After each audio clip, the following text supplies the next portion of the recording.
Hi students, welcome to Jaidev academy. ముందుగా మీ అందరికీ దసరా శుభాకాంక్షలు తెలియజేస్తూ త్వరలో రిలీజ్ కాబోతున్నటువంటి గ్రామ వార్డు సచివాలయం 3.0లో ఏఎన్ఎం ఆర్ ఎంపీహెచ్ఏకి సంబంధించినటువంటి ఉద్యోగాలు కూడా ఉన్నవి. మన యాస్పిరెంట్స్ చాలామంది వచ్చేసరికి వివిధ రకాలైనటువంటి ఉద్యోగాలు నిర్వర్తిస్తూ, సార్ మాకు ఆన్లైన్ క్లాసెస్ ఉంటే 24 అవర్స్లో ఎప్పుడోకప్పుడు మేము ప్రిపేర్ అవ్వడానికి అవకాశం ఉంటుంది సార్, మాకు ఆన్లైన్ క్లాసెస్ ఇవ్వండి అని అడిగారండి. కాబట్టి వారి కోసం, అలాగే ఇంకా మన జైదేవ్ అకాడమీ వెల్ విషర్స్ కోసం కూడా ఈ దసరా నుంచి మీకైతే ఆన్లైన్ క్లాసెస్ అందుబాటులోకి వస్తున్నవి. హ్యాపీగా మీరు ప్రిపేర్ అవ్వచ్చు. ఇవి కూడా చాలా ఎగ్జామినేషన్ ఓరియంటెడ్గా కాంపిటేటివ్ అప్రోచ్లో ఎక్స్పర్ట్ ఫ్యాకల్టీతో ఉద్యోగం వచ్చే రీతిలో ఈ క్లాసెస్ అయితే మీకు నిర్వర్తిస్తున్నాము. కాబట్టి అందరూ హ్యాపీగా ఆన్లైన్ క్లాసెస్లో జాయిన్ అవ్వచ్చు. అలాగే మీ ఫ్రెండ్స్ కూడా రికమెండ్ చేయొచ్చు. ఇక ఎవరైతే కొత్తగా మన ఛానల్ చూస్తున్నారో దయచేసి సబ్స్క్రైబ్ చేసుకోండి, సబ్స్క్రైబ్ చేయండి, అలాగే లైక్ చేయండి, మీ ఫ్రెండ్స్ కూడా షేర్ చేయండి. ఇక మనం వీడియోలోకి వెళ్ళినట్లయితే గ్రామ వార్డు సచివాలయం 3.0లో 993 ఉద్యోగాలైతే మంత్రి మండలి ఏకగ్రీవంగా ఆమోదించారు. అందులో కూడా ఏఎన్ఎం లేక ఎంపీహెచ్ఏ సంబంధించిన ఉద్యోగాలు ఉన్నవి. ఇదంతా మనకి ఎలక్ట్రానిక్ ప్రింట్ మీడియా ద్వారా తెలిసిన విషయమే. కాబట్టి చాలామంది ఆస్పిరెంట్స్ ప్రిపేర్ అవుతున్నారండి. మీ అందరి కోసం ఈ ఆన్లైన్ క్లాసెస్ మీకు అందిస్తున్నాము. మనం ముఖ్యంగా చూసినట్లయితే ఈ వీడియోలో మనం ఏం డిస్కస్ చేద్దాం అనేది ఒకసారి మీరు చూడండి. ముందుగా మనం సిలబస్ గ్రామ వార్డు సచివాలయం 3.0 మరియు 1.0, 2.0 ఈ మూడింటికి ఒకే రకమైన సిలబస్ ఉంటుందండి. ఈ సిలబస్ మీకు ప్రీవియస్ క్లాస్లో నేను ఎక్స్ప్లెయిన్ చేశాను. మరొకసారి ఇక్కడైతే మరలా చూద్దాము. అలాగే ఈ క్లాస్లో వచ్చేసరికి మీకు మానవుని యొక్క శ్వాస వ్యవస్థ గురించి చెప్తున్నానండి. ఈ విభాగం నుంచి పలు ప్రశ్నలు అయితే గతంలో కూడా వచ్చినవి, వెరీ వెరీ ఇంపార్టెంట్. ఇవి ఒక మన ఏఎన్ఎం ఆర్ ఎంపీహెచ్ఏ కాకుండా సైన్స్ అండ్ టెక్నాలజీకి కూడా అన్ని ఎగ్జామ్స్కి గ్రూప్ 1 నుంచి అన్నిటికీ ఉపయోగపడేటువంటి అవకాశం ఉంది. హ్యాపీగా మీరు చూడొచ్చు. వీటిని మీకు ఇంకా వర్చువల్ మోడల్లో కూడా నేనైతే ఎక్స్ప్లెయిన్ చేస్తున్నాను.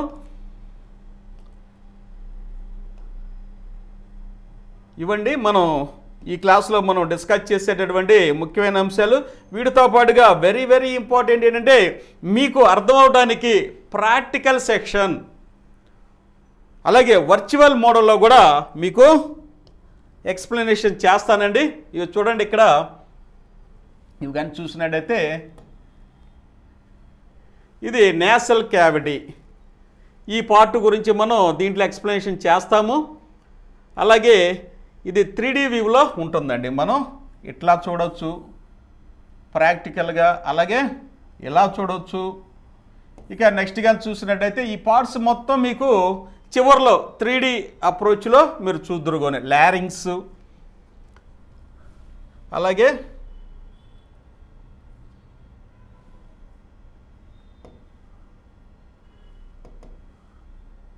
ట్రెకియా, దీన్నే గాలి గొట్టం అంటారు. గతంలో దీని మీద కూడా అనేక ప్రశ్నలు అయితే ఇచ్చారండి.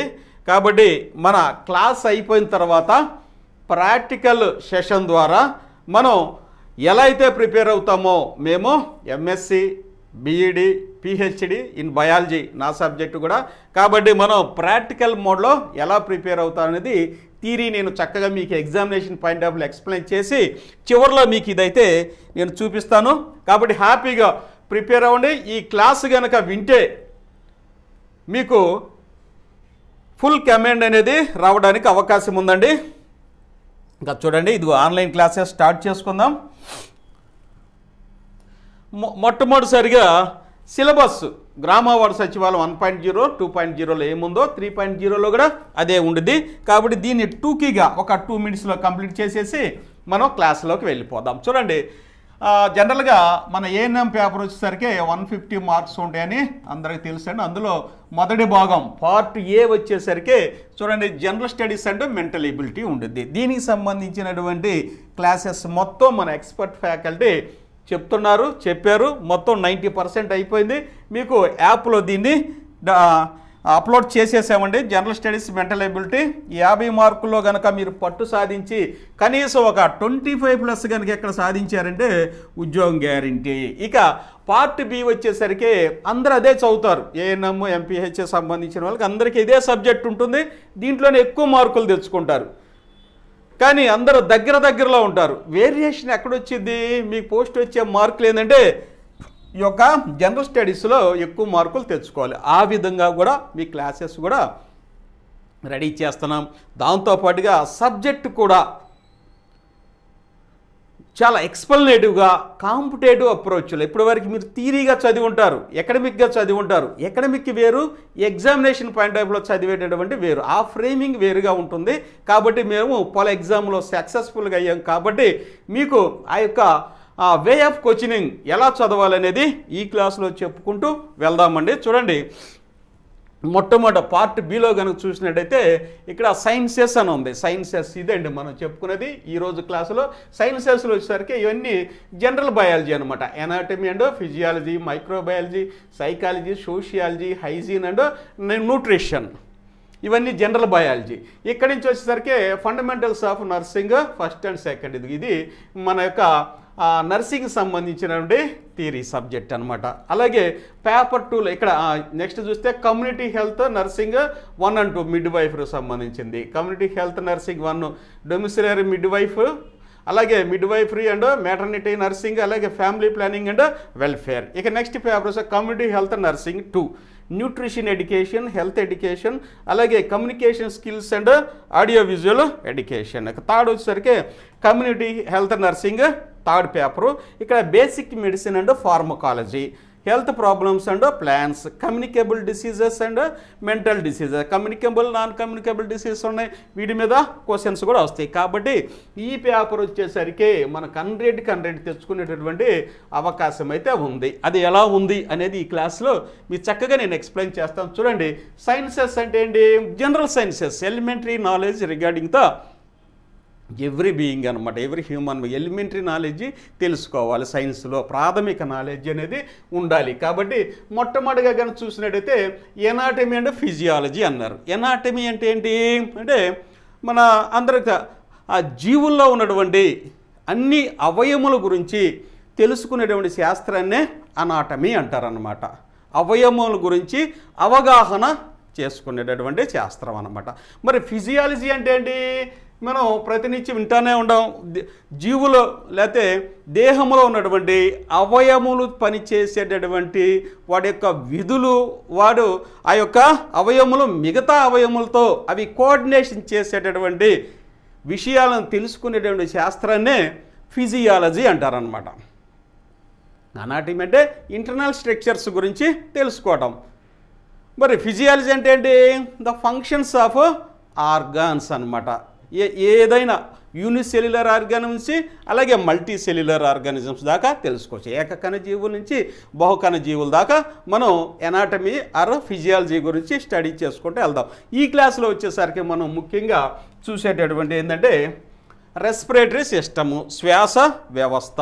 తెలుగులో శ్వాస వ్యవస్థ టెర్మినాలజీ ఇంగ్లీష్లోను మరియు తెలుగులో రెండిట్లోనూ మీకు చెప్తానండి. జనరల్గా బయాలజీ అనేటటువంటి వార్డు, బయాలజీ అనే వార్డు ఏ లాంగ్వేజ్ నుంచి వచ్చిందండి?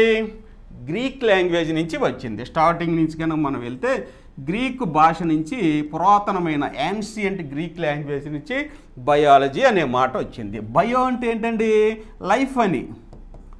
లైఫ్, లజీ అనేసి ఏ శాస్త్రానికి లజీ ఉంటే స్టడీ అనమాట.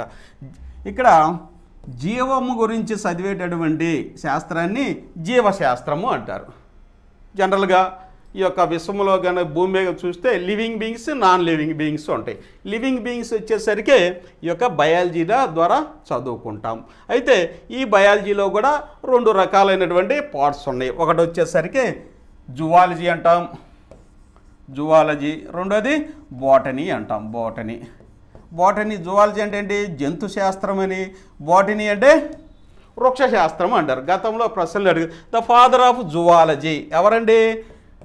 అరిస్టాటిల్ని ఫాదర్ ఆఫ్ జువాలజీ అంటారు, అలాగే మరి బాటనీ ఎవరు, వృక్షశాస్త్ర పితామహుడు ఎవరు, థియోఫాస్ట్రస్ని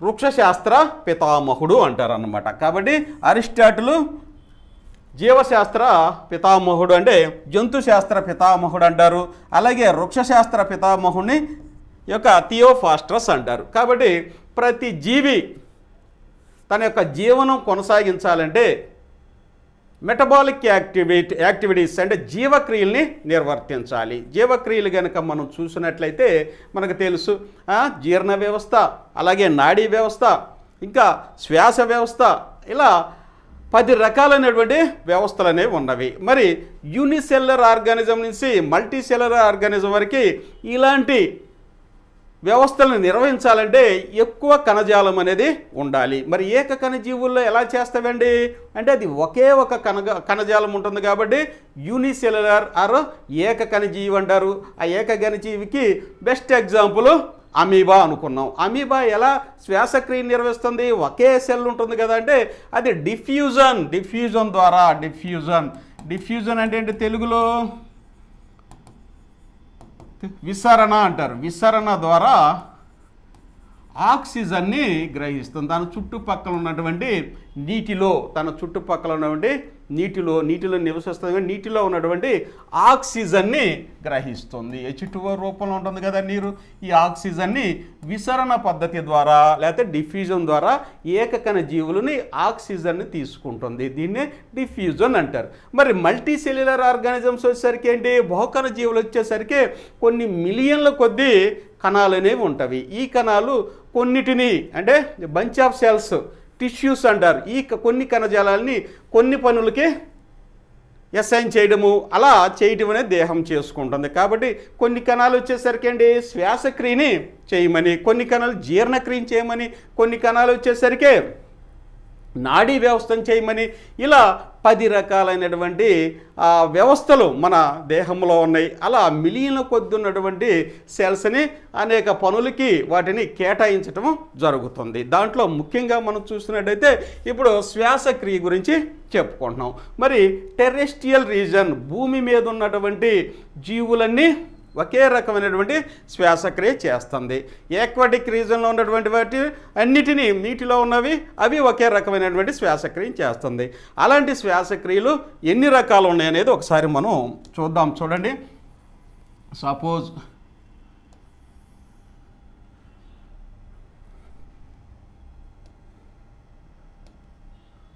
ఇక్కడ చూసినట్లయితే ఈ భూమి మీద అనేక రకాలైనటువంటి జంతువులు ఉన్నవి, అనేక రకాలైన జీవులు ఉన్నాయి. ఇవి శ్వాసక్రియని ఎలా చేస్తవి అంటే చూద్దాం. మానవులు చూసామనుకంటే మనం ఎలా శ్వాసక్రియ చేస్తాము అంటే లంగ్స్ ద్వారా శ్వాసక్రియని చేస్తాం. లంగ్స్ ద్వారా లేకపోతే పుఫుస శ్వాసక్రియని చేస్తాం అన్నమాట. చూడండి, లంగ్స్ ద్వారా శ్వాసక్రియని చేస్తాం. లంగ్స్ ఆరు ఊపిరితిత్తుల ద్వారా శ్వాసక్రియని చేసేటటువంటి జీవులు ఏమంటే భూమి మీద వచ్చేసరికి మ్యామల్స్, క్షీరదాలు, మ్యామల్స్ అంటారు, పక్షులు, బర్డ్స్, అలాగే రెప్టైల్స్ సరీసృపాలు, నెక్స్ట్ యాంఫీబియన్స్ ఉభయచరాలు అంటారు. యాంఫీబియన్స్ వచ్చేసరికి ఉభయచరాలు అంటారు. ఇవి లంగ్స్ ఊపిరితిత్తుల ద్వారా ఇవి శ్వాసక్రియని నిర్వహిస్తాయి అన్నమాట. అలాగే బ్రాంకియల్ అంటే మొప్పల ద్వారా శ్వాసక్రియని నిర్వహించేటటువంటి జీవులు ఏంటండి చేపలు వచ్చేసరికి ఫిషెస్ వచ్చేసరికి మొప్పల ద్వారా శ్వాసక్రియ నిర్వహిస్తాయి. అలాగే ట్యాడ్పోల్ లార్వా ఆఫ్ ఫ్రాగ్ కప్ప యొక్క ట్యాడ్పోల్ లార్వా కూడా మొప్పల ద్వారా శ్వాసక్రియని నిర్వహిస్తాయి అన్నమాట. ఇక క్యుటేషన్ అంటే చర్మం ద్వారా యారు స్కిన్ అంటారు. స్కిన్ ద్వారా గతంలో అడిగారండి ఈ ప్రశ్న. స్కిన్ ద్వారా శ్వాసక్రియని నిర్వహించే జీవులు ఏంటి? వీటిని క్యూటేనియస్ రెస్పిరేషన్ అంటారు. క్యూటేనియస్ రెస్పిరేషన్ శ్వాసక్రియ అంటారు. ఇవి వచ్చేసరికి ముఖ్యంగా చెప్పాలంటే ఉభయచరాలు, యాంఫీబియన్స్ ఉభయచరాలు వచ్చేసరికి ఏంటి? They can survive in both medium, aquatic and terrestrial reason. ఇవి వచ్చేసరికి కప్పలు చర్మం ద్వారా చేస్తవి, లంగ్స్ ద్వారా కూడా చేస్తాయి అనమాట. లంగ్స్ ద్వారా 70% చేస్తే ఇవి చర్మం ద్వారా 30% శ్వాసక్రియని నిర్వహిస్తాయి కప్పలు. అలాగే లీచెస్ అంటే ఏంటి? జలగలు.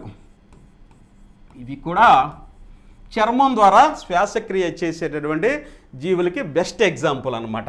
ఇక నెక్స్ట్ పోతే ట్రెకియల్ అంటే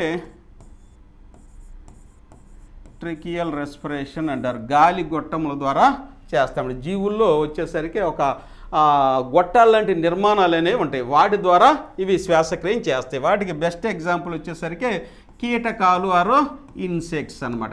బొద్దింక కనుక చూసినట్టయితే బొద్దింకలో ట్రెకియల్ ఆరో గాలి గొట్టముల ద్వారా రెస్పిరేషన్ చేసేటటువంటి జీవులకి బెస్ట్ ఎగ్జాంపుల్ ఇవన్నమాట.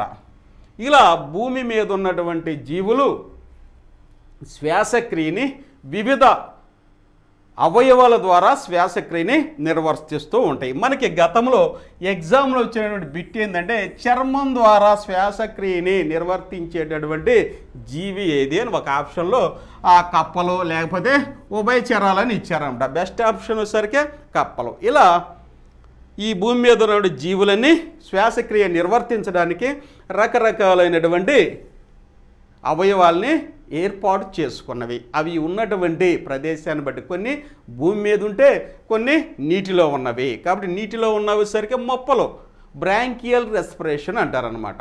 ఏది ఏమైనప్పటికీ శ్వాసక్రియలో ఆక్సిజన్ని తీసుకొని శ్వాసక్రియ అంటే ఏంటండి?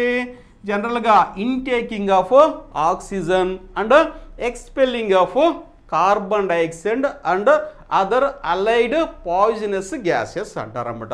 ఇన్టేకింగ్ ఆఫ్ ఆక్సిజన్ అండ్ ఎక్స్పెల్లింగ్ అంటే వీటిని ఆక్సిజన్ తీసుకొని కార్బన్ డైఆక్సైడ్ మరియు విషతుల్యమైనటువంటి వాయువుల్ని వదలటమే శ్వాసక్రియ అంటారు. ఇదిగోండి carbon dioxide, other poisonous gases అన్నమాట.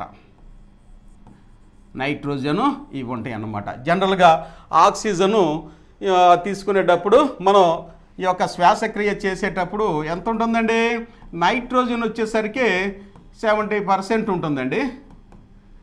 ఆక్సిజన్ వచ్చేసరికి 20% తీసుకుంటాము. అలాగే కార్బన్ డైఆక్సైడ్ వచ్చేసరికి ఇక్కడ 0.04% ఇది ఆక్సిజన్లో మనం ఏది శ్వాసక్రియలో మనం తీసుకునేది అన్నమాట ఇక్కడ. అలాగే ఇక్కడ చూడండి, ఇక ఇది శ్వాసక్రియలో. మరి ఇక్కడ వాయువులను రిలీజ్ చేసినప్పుడు శ్వాసక్రియలో ఆక్సిజన్ 20% తీసుకునేది, నైట్రోజన్ని 70% తీసుకునేది, కార్బన్ డైఆక్సైడ్ని 0.04% తీసుకునేది. ఆ తర్వాత శ్వాసక్రియ నిర్వహించి ఆ తర్వాత ఈ యొక్క వాయువుని రిలీజ్ చేసినప్పుడు నైట్రోజన్ ఎంత పర్సెంట్ ఉంటుందండి?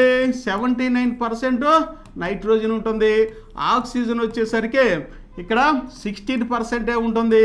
ఇక కార్బన్ డైఆక్సైడ్ వచ్చేసరికి 4.5% ఉంటుంది అనమాట. 4% ఉంటుంది అనమాట. అంటే intaking of oxygen and expelling the carbon dioxide and other allied poisonous gases. ఇదిగోండి ఇక్కడ ఎక్స్పెల్లింగ్ చేసేటప్పుడు ఇదిగోండి 4.5% కార్బన్ డైఆక్సైడ్ని మన దేహం నుంచి బయటికి పంపిస్తుంది. అలాగే 4% ఆక్సిజన్ని మనం తీసుకుంటాము. ఇక్కడ 70% నైట్రోజన్ ఉన్నప్పుడు 79% నైట్రోజన్ వదులుతాం అనమాట. అదే అలైడ్ పాయిజనస్ గ్యాసెస్ కింద చెప్పొచ్చు అనమాట. ఇలా ఈ భూమి మీద ఉన్నటువంటి జీవులు ఈ యొక్క శ్వాసక్రియని నిర్వహిస్తుంది అనమాట. ఈ శ్వాసక్రియలో ఆక్సిజన్ని తీసుకుంటుంది. ఆక్సిజన్ తీసుకొని ఈ యొక్క కార్బన్ డైఆక్సైడ్ అదర్ అలైడ్ గ్యాసెస్ని బయటికి పంపిస్తుంది. అలా తీసుకోవడానికి వివిధ రకాలైనటువంటి అవయవాల్ని నిర్మించుకున్నవి. అవి ఉన్నటువంటి ప్రదేశాన్ని బట్టి భూమి మీద అయితే ఇక్కడ లంగ్స్ ద్వారా లేకపోతే చర్మం ద్వారా ట్రెకియల్, అదే కనుక నీటిలో ఉన్న జీవులైతే మొప్పలో బ్రాంకియల్ రెస్పిరేషన్ని అంటే నీటిలో కరిగి ఉన్నటువంటి ఆక్సిజన్ తీసుకోవడానికి వాటి యొక్క శ్వాసక్రియని రూపొందించుకుందని మనం తెలుసుకోవాలి. జనరల్గా ఇక్కడ చూడండి, ఈ యొక్క రెస్పిరేటరీ సిస్టమ్ కనుక మనం చూసినట్లయితే మానవుని రెస్పిరేటరీ సిస్టమ్ గురించి డిస్కస్ చేసుకుంటాం. ఎందుకంటే మనకి ఎగ్జామినేషన్ పాయింట్ ఆఫ్ వ్యూలో ఈ యొక్క ప్రశ్నలు వస్తాయి. నేను ముందు చెప్పింది కూడా ఉపోద్ఘాతం, వాటి నుంచి కూడా ప్రశ్నలు వచ్చే అవకాశం ఉంది. ఎందుకంటే మీరు ఎక్కువగా ఇవి చదివి ఉంటారు కాబట్టి వీటిని ఒమిట్ చేసి ఆపి వాటి మీద కాన్సన్ట్రేషన్ చేసినప్పుడు మీరు ఎగ్జామ్లో చక్కగా ఆన్సర్ చేయగలరనే ఉద్దేశంతో రెస్పిరేటరీ సిస్టమ్కి చుట్టుపక్కల ఉన్నటువంటి ఏరియాస్ మొత్తాన్ని మీకోసం అయితే అవగాహన నిమిత్తం నేను ఎక్స్ప్లెయిన్ చేశానండి. ఇక రెస్పిరేషను అనేది మీకు మంచిగా డెఫినేషన్ ఇచ్చాను. ఇక రెస్పిరేషన్ అనేది చూడండి, ఇక్కడ జనరల్గా రెస్పిరేషన్ గురించి చెప్పుకోవాలంటే ఇవి 3 భాగాలుగా మనం మాట్లాడుకోవచ్చు. ఒకటి వచ్చేసరికి అవాయు శ్వాసక్రియ, అవాయు శ్వాసక్రియ కూడా అడుగుతారండి. అవాయు శ్వాసక్రియ, ఎనైరోబిక్ రెస్పిరేషన్, అలాగే వాయు శ్వాసక్రియ, ఎయిరోబిక్ రెస్పిరేషన్, వాయు సహిత అనొచ్చు, వాయు శ్వాసక్రియ అనొచ్చు. ఇంకా మూడో వచ్చేసి పులియబెట్టడం మరో ఫెర్మెంటేషన్ అంటారు. పులియబెట్టడము ఆరో ఫెర్మెంటేషన్. మీకు అర్థమవుతుందని తెలుగులో రాస్తున్నాను, ఇంగ్లీష్ వాడు కూడా మీకు చెప్తున్నా, రెండు చెప్తున్నానండి. అవాయు శ్వాసక్రియ అంటే ఇక్కడ ఏ విధమైనటువంటి ఆక్సిజన్ అనేది లభించదు, ఎనైరోబిక్ రెస్పిరేషన్. జనరల్గా ఆక్సిజన్ ఎందుకు తీసుకుంటామండి? మనం ఆక్సిజన్ ఎందుకు తీసుకోవాలి అంటే జీర్ణక్రియ బెస్ట్ ఎగ్జాంపుల్ చెప్పుకోవచ్చు. క్లిష్టమైనటువంటి ఆహార పదార్థాలని సరళ పదార్థాలుగా మార్చేదే జీర్ణక్రియ అంటారు. ఈ క్లిష్టమైనటువంటి ఆహార పదార్థాలని సరళ పదార్థాలుగా మార్చాలంటే ఆక్సిజన్ అనేది అవసరము. ఆక్సిజన్కి మండే గుణము ఉన్నది. ఎప్పుడైతే ఈ యొక్క సింథసిస్ జరుగుతుందో, సంశ్లేషణం జరిగేటప్పుడు ఆక్సిజను ఆహార పదార్థాలని మండించి శక్తిని అనేది మనకి అందిస్తుంది. ప్రతి గ్లూకోజ్ మాలిక్యూల్ నుంచి 38 ఏటీపీ మాలిక్యూల్ని మనకి అందిస్తుంది అన్నమాట. ఇది కూడా మనకి ఎగ్జామ్లో అడుగుతారండి, నేను తర్వాత ఎక్స్ప్లెయిన్ చేస్తా. 38 ఏటీపీ మాలిక్యూల్ ఈ యొక్క మనం తీసుకునే ఆహార పదార్థాలు ఏ రూపంలో ఉంటాయి? C6H12O6 గ్లూకోజ్ మాలిక్యూల్లో ఉంటుంది. ఈ యొక్క ఆహార పదార్థాలని చిన్న చిన్న ముక్కలుగా బాండ్స్ కనుక విడగొట్టగలిగితే ఇందులో ఉన్నటువంటి శక్తి అనేది రిలీజ్ అవుతుంది. అలా విడగొట్టడానికి ఆక్సిజన్కి మండే గుణం ఉంటుంది కాబట్టి మనం శ్వాసక్రియ ద్వారా తీసుకొని ఇక్కడ ఒక్క గ్లూకోజ్ మాలిక్యూల్ నుంచి నెట్ గెయినింగ్ వచ్చేసరికి 38 ఏటీపీ మాలిక్యూల్ని మనం పొందుతున్నాం. ఒక్కొక్క ఏటీపీ మాలిక్యూల్కి 7200 క్యాలరీస్ శక్తి అనేది ఉంటుందండి. క్యాలరీస్ శక్తి అనేది ఉంటుంది. ఇదంతా నేను తర్వాత మీకు ఎక్స్ప్లెయిన్ చేస్తాను. కాబట్టి శ్వాసక్రియకి మనం ఆక్సిజన్ తీసుకోవడం వల్ల అది ఉపయోగం. అందుకని మనం అందరం ఆక్సిజన్ అనేది తీసుకుంటున్నాం. ఎగ్జామినేషన్ పాయింట్ ఆఫ్ లో వెరీ వెరీ ఇంపార్టెంట్. కాబట్టి ఇక్కడ చూసినట్లయితే ఆహార పదార్థము మనం తీసుకునేటప్పుడు ఏ రూపంలో ఉంటుంది? గ్లూకోజ్ రూపంలో ఉంటుంది. గ్లూకోజ్ ఎలా వస్తుంది అంటే మనం 10th క్లాస్లో చదివాం. కిరణజన్య సంయోగక్రియలో మొక్కలు ఆహార పదార్థాలని తయారు చేస్తుంది. ఆ ఆహార పదార్థాలని మనం తీసుకుంటున్నాం. అవి క్లిష్టమైన రూపంలో ఉంటాయి కాబట్టి వాటిని సరళ పదార్థాలుగా మార్చుకుంటాం. ఆక్సిజన్ మరియు ఎంజైమ్స్ కూడా కలిసి వాటిని సంశ్లేషణ చేసి మనకి శక్తిని అనేది ఇస్తుంది. ఓకేనా? చూడండి, ఇక్కడ చూసినట్టే కిరణజన్య సంయోగక్రియలో కనుక మనం చూసినట్టయితే ఇక్కడ 6CO2 plus 12H2O gives rise to with the help of sunlight and chlorophyll. Chlorophyll అంటే ఏంది?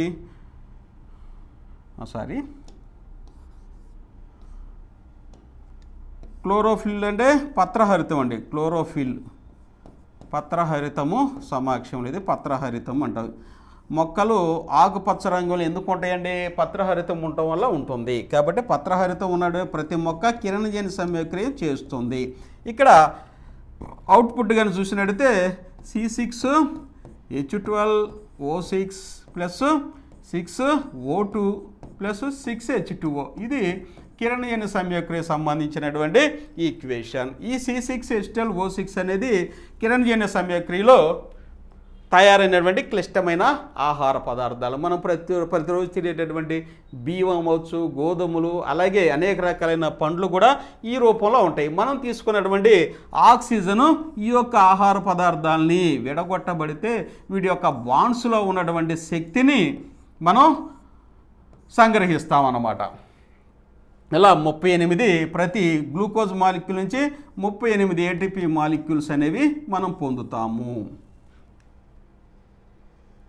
ఇది శ్వాసక్రియలో జరిగేటువంటి ప్రాథమికమైనటువంటి విషయముగా గుర్తుంచుకోండి. ఇక అవాయు శ్వాసక్రియలో కనుక చూస్తే మరి ఆక్సిజన్ తీసుకున్నప్పుడు కూడా శ్వాసక్రియ అనేది జరుగుతుంది. కొన్ని జీవుల్లోకి వచ్చేసరికి ఈ యొక్క అవాయు శ్వాసక్రియ కూడా జరుగుతుంది. మరి అలాంటప్పుడు శక్తి ఎంత వస్తుంది? చాలా తక్కువ వస్తుందండి. ఈ రూపంలో కనుక చూసినట్టయితే శక్తి చాలా తక్కువ అనేది వస్తుంది.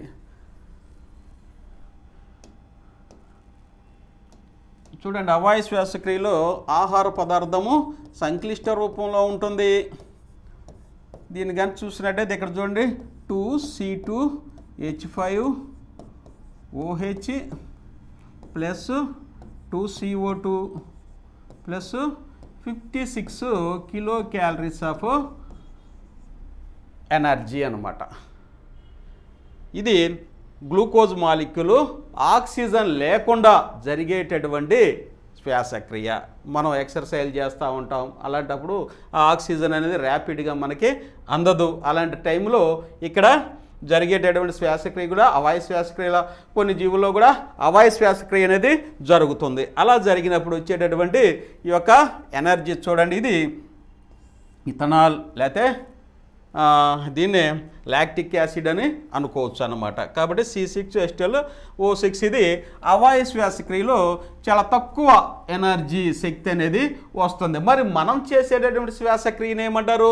వాయు శ్వాసక్రియ లేకపోతే ఆక్సిజన్ సమక్షంలో చేసేటువంటి శ్వాసక్రియని ఎయిరోబిక్ రెస్పిరేషన్ అంటారు. మరి దీంట్లో ఎంత వస్తుంది చూడండి, ఇక్కడ C6H12O6 ప్లస్ 6O2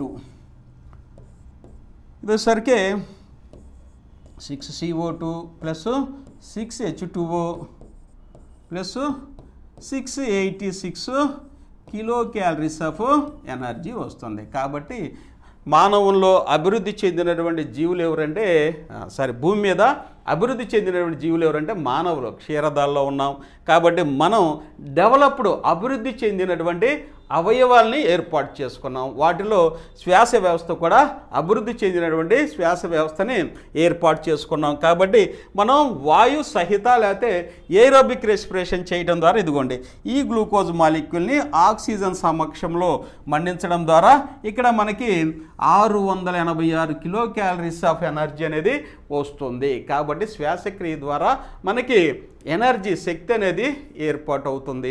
అలాగే గతంలో కూడా ప్రశ్నలు ఏమి అడిగారు అంటే the power houses of the cell, కణశక్తి భాండాగారం ఏది అంటారు. కణములో ఉండేటువంటి శక్తిని రెస్పిరేటరీ ఆర్గాన్ ఏదండి? కణములో ఉన్నటువంటి ఏ కణాంగాన్ని అంటాము? శ్వాసక్రియ చేసే కణాంగం ఏదండి? మైటోకాండ్రియా. మైటోకాండ్రియాలో ఈ శ్వాస అనేది జరుగుతుంది. కాబట్టి మైటోకాండ్రియాని కణశక్తి భాండాగారం అని గతంలో అనేక సార్లు గ్రూప్ 1 నుంచి రకరకాల ఎగ్జామ్లో అడిగారు. ఇలాంటి ఎనర్జీ ఇక్కడ మన కణములో మైటోకాండ్రియా నిర్వహిస్తుంది, శ్వాసక్రియని ఇక్కడ జరుపుతుంది. కాబట్టి ఎనర్జీ ఇక్కడ ఉద్భవిస్తుంది. కాబట్టి దీన్ని power houses of the cell అంటారు మైటోకాండ్రియాని. కాబట్టి ఇక్కడ మనం మానవులు చేసేటటువంటి శ్వాసక్రియని వాయు సహిత లేకపోతే ఏరోబిక్ రెస్పిరేషన్ అంటారు. మరి పులియబెట్టడం ఏంటి? ఫెర్మెంటేషన్ అంటారు. అనేక ఆల్కహాల్లు కానీ లేకపోతే బేవరేజ్ ఇండస్ట్రీలో కానీ మనం చూసినట్టయితే, బేవరేజ్ పరిశ్రమలో చూసినట్టయితే ఈ యొక్క పులియ పెట్టడం, అలాగే కార్డ్లింగ్ ఆఫ్ మిల్క్ అనమాట. మనకి పెరుగులన్నీ తయారవటము కారణం ఏంటండి? ఈ పులియబెట్టడం ద్వారా. కాబట్టి మనం ప్రతినిత్యం మన ఇంట్లో కూడా అనేక రకాల ఆహార పదార్థాలు, దోశలు, అట్లు వీటన్ని కూడా పులి పెట్టడమే ఇది ఒక పద్ధతి. ఇది కూడా ఆక్సిజను ఉండకుండా బ్యాక్టీరియా సమక్షంలో జరుగుతుంది. ఆ బ్యాక్టీరియా ఏదండి? బ్యాసిల్లస్ అనేటువంటి బ్యాక్టీరియా ద్వారా జరిగేటటువంటి శ్వాసక్రియని ఏమంటారంటే ఫెర్మెంటేషన్ ఆర్ పులియ పెట్టడం అంటారు. ఇది కూడా ఎగ్జామ్ ఎన్ని అడుగు సార్, ఇవన్నీ మాకు ఎందుకు చెప్తారని సార్ అంటే మానవుడు లేకపోతే శ్వాసక్రియ ఆ పార్ట్లు అనేవి మీకు తెలుసు, కానీ ఎగ్జామినేషన్ పాయింట్ ఆఫ్ వ్యూ ఇవన్నీ శ్వాసక్రియకి రిలేటెడ్ అయి ఉంటాయి కాబట్టి మీకు అవేర్నెస్ చేయడానికి నేను చెప్తున్నా. కాబట్టి రెస్పిరేషన్ శ్వాసక్రియ అనేది 3 విభాగాలుగా మనం చూస్తున్నాం. ఈ 3 విభాగాల్లో అవాయు శ్వాసక్రియలో ఇలా తక్కువ ఎనర్జీ వస్తుంది. వాయు శ్వాసక్రియ ఏరోబిక్ రెస్పిరేషన్, వాయు సహిత శ్వాసక్రియలో ఇంత ఎనర్జీ వస్తుంది. భూమి మీద అభివృద్ధి చెందిన జీవులు వాయు శ్వాసిత లేకపోతే ఏరోబిక్ రెస్పిరేషన్ అనేది జరుపుకుంటుంది. పులియ పెట్టడం అనేది బ్యాక్టీరియాల ద్వారా జరుగుతుంది. ఫెర్మెంటేషన్ ఆల్కహాల్ చూస్తున్నాం మనం. అలాగే మన ఇంట్లో దైనందిన కార్యక్రమంలో పెరుగు కావచ్చు లేదా దోశలు ఇలాంటివి తయారు చేసుకోవడం పులియ పెట్టడం ద్వారా, బేవరేజ్ ఇండస్ట్రీలో కూడా రొట్టెలు ఇవన్నీ తయారు చేయడానికి పులియ పెట్టడం ఫెర్మెంటేషన్, అది కూడా శ్వాసక్రియ. దానికి కారణమైనటువంటి బ్యాక్టీరియా ఏదైనా గతంలో అడిగాడు, లాక్టోబాసిల్లస్ ద్వారా ఈ పులియ పెట్టడం అనేది జరుగుతుంది. ఈ 3 పద్ధతుల్లో రెస్పిరేషన్ అనేది జరుగుతుంది. ఓకేనా? ఇక మానవుల్లో శ్వాసక్రియ ఎలా జరుగుతుంది, దాంట్లో ఇన్వాల్వ్ అయినటువంటి భాగాలు ఏమిటి, ముఖ్యమైన భాగాలు ఏమిటి అనేది మనం చూద్దాం. చూడండి, ఎందుకంటే ఈ యొక్క అవేర్నెస్ అనేది మీకు ఇవ్వాలి అనే ఉద్దేశంతో ఎగ్జామినేషన్ పాయింట్ ఆఫ్ వ్యూలో మీకు నేను ఇవన్నీ ఎక్స్ప్లెయిన్ చేశానండి. నెక్స్ట్గా చూసినట్టే మానవుల్లో ఒక ప్రత్యేకమైనటువంటి కొన్ని మిలియన్స్ ఆఫ్ సెల్స్ కలిసి ఒక శ్వాస వ్యవస్థగా ఏర్పాటవి అవి శ్వాసక్రియని నిర్వర్తిస్తూ ఉంటాయి. ప్రతిరోజు అంటే ప్రతి సెకండ్ శ్వాసక్రియ మనం చేస్తూ ఉంటాం. భూమి మీద కనుక శ్వాసక్రియ చేయకపోతే ప్రతి జీవి చనిపోయే అవకాశం ఉంది. నేను చెప్పినట్టుగా శ్వాసక్రియలో ఏంటండి, శ్వాసక్రియ డెఫినేషన్ ఏమనుకున్నాం, ఆక్సిజన్ తీసుకొని కార్బన్ డైఆక్సైడ్ బొగ్గు పులుసు వాయువు మరియు కొన్ని విషతుల్యమైనటువంటి వాయువుల్ని బయటికి పంపించడమే శ్వాసక్రియ అంటాం. ఆక్సిజన్ తీసుకుంటున్నాం కాబట్టి దానికి సంబంధించిన విభాగాలు, వాటికి సంబంధించిన విధానాలు చెప్పా. ఇక మానవుల్లో ఈ శ్వాసక్రియని తయారు చేయడానికి, నిర్వర్తించడానికి అనేక భాగాలు అయితే ఇక్కడ మనం చూస్తున్నామండి. ఇవన్నీ చూడండి, ఇవన్నీ శ్వాసక్రియలో ఉన్నటువంటి భాగాలు. వీటన్నిటి నేను ఎక్స్ప్లెయిన్ చేస్తాను. ఇవన్నీ ఇక్కడ ముఖ్యంగా మనం చూసినట్లయితే ఏ భాగాలు ఉంటాయండి, మొట్టమొదటిగా చూసినట్లయితే ఇదిగోండి, ముక్కుకి ఉన్నటువంటి 2 రంధ్రాలు, బయట ఒక జత రంధ్రాలనే ఉంటవి. వీటిని కనుక మనం ఇదిగోండి ఇక్కడ చూడండి, నేసల్ నాస్ట్రిల్స్ అంటారు. ఇక్కడ ఈ భాగం ఇగలేదండి, వీటిని నాస్ట్రిల్స్ అంటారండి. ఈ నాస్ట్రిల్ని నాసికా రంధ్రాలు 2 లాంగ్వేజ్లో రాస్తున్నా మీకు, నాసికా రంధ్రాలు అంటారు. రెండోది వచ్చేసరికి నేసల్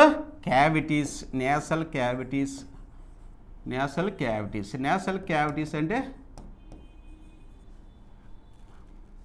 నాసికా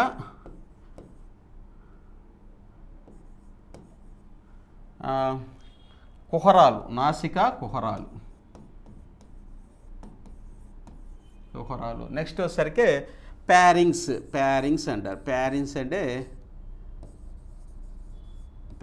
అంటే గ్రసని అంటారు తెలుగులో. సప్తపది అంటారు అన్నట్టు. దీన్ని సప్తపది ఎందుకంటారో ఇవి మీకు ఎగ్జామ్లో వచ్చేట అవకాశం ఉంది. ఇక 4వది లారింగ్స్ అంటారు. లారింగ్స్ అంటే ఇది లారింగ్స్ అంటారు అనమాట.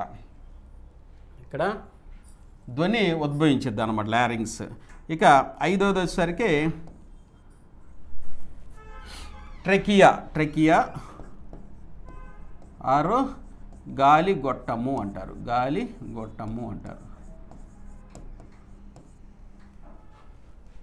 ఇంకా 6 వచ్చేసరికి బ్రాంకైల్స్. బ్రాంకై అంటే శ్వాసనాళాలు. 7 వచ్చేసరికి లంగ్స్, ఊపిరితిత్తులు అంటారు. ఊపిరితిత్తులు.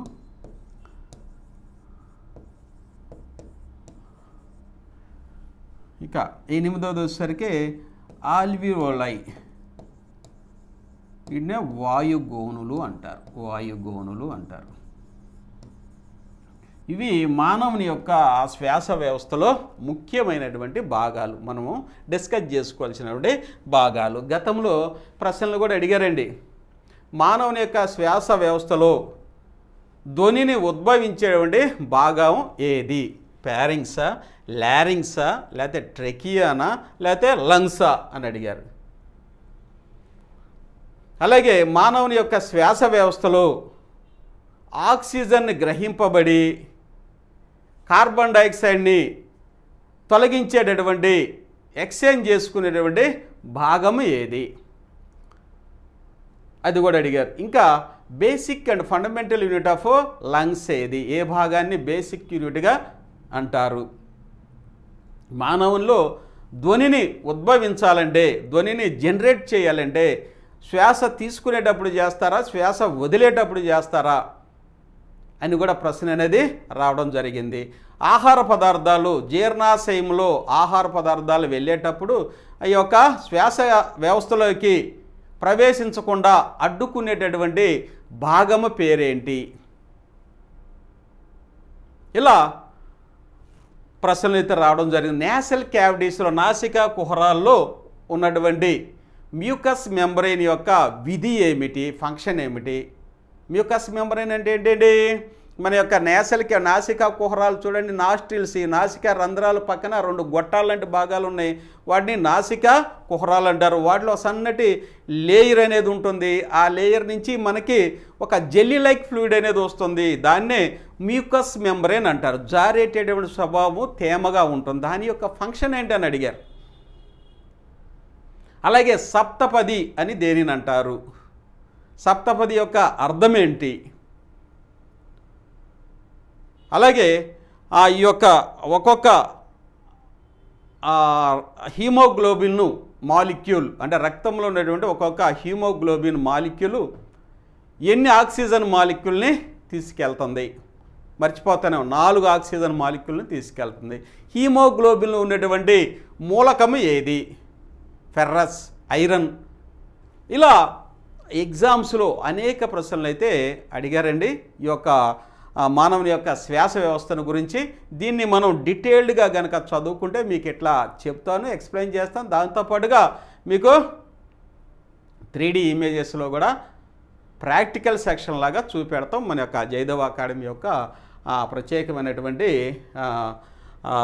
మోటోనండి. మీకు చక్కగా ఎక్స్ప్లెయిన్ చేయాలి అనేటువంటి ఉద్దేశంతో ఈ క్లాసెస్ మేము చెప్తున్నాం. చూడండి, ఇక నాస్ట్రిల్స్ గురించి మనం చూద్దాం. చూడండి, ఇక్కడ రెస్పిరేటరీ సిస్టమ్ గురించి మనం ఇక్కడ మంచి డెఫినేషన్ కూడా ఇవ్వడం జరిగింది. ఇక చూడండి, నాస్ట్రిల్స్, నాసికా రంధ్రాలు మానవుని యొక్క శ్వాస వ్యవస్థలో బయట ఉన్నటువంటి గాలిని తీసుకోవడానికి 2 నాస్ట్రిల్స్ ఆర్ నాసికా రంధ్రాలు అనేవి 2 ఉంటవి. ఎక్స్టర్నల్ ఓపెనింగ్స్ ఆఫ్ నోస్ అంటారు. బయట ఉన్నటువంటి ఈ రెండింటిని నాసికా రంధ్రాలు. దీని ద్వారా మనం గాలి అనేది తీసుకుంటాం, ఎయిర్ అనేది తీసుకుంటాం. ఆ యొక్క గాలి అనేది నెక్స్ట్ ఏ భాగంలోకి ప్రవేశిస్తుందండి? ఇదిగోండి, ఇక్కడ ఎయిర్ అనేది తీసుకున్నాం. ఇక్కడ నుంచి నాస్ట్రిల్ ద్వారా ఇక్కడ నాసల్ క్యావిటీ, ఇదిగోండి నాసికా కుహరంలోకి ప్రవేశిస్తుంది. ఇక్కడ ఒక పెక్యులర్ క్యారెక్టర్ అనేది ఉండదు. నాసికా కుహరంలో కనుక చూసినట్లయితే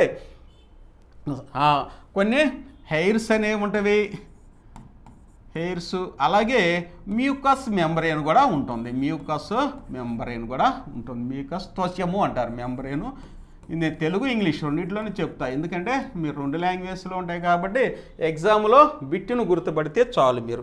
హెయిర్స్, మ్యూకస్ మెంబ్రెయిన్. దాని యొక్క ప్రాముఖ్యత, ఇంపార్టెన్స్ ఏంటంటే, ఎప్పుడైతే బయట ఉన్నట్టు గాలి కనుక తీసుకుంటే మనం తీసుకున్నప్పుడు గాలిలో అనేక ధూళి, డస్ట్ కణాలు అనేవి ఉంటాయి. వాటితో పాటుగా బయట ఉన్నటువంటి గాలి అనేది ఎక్కువ టెంపరేచర్లో ఉంటుంది, ఎక్కువ వేడిలో ఉంటుంది.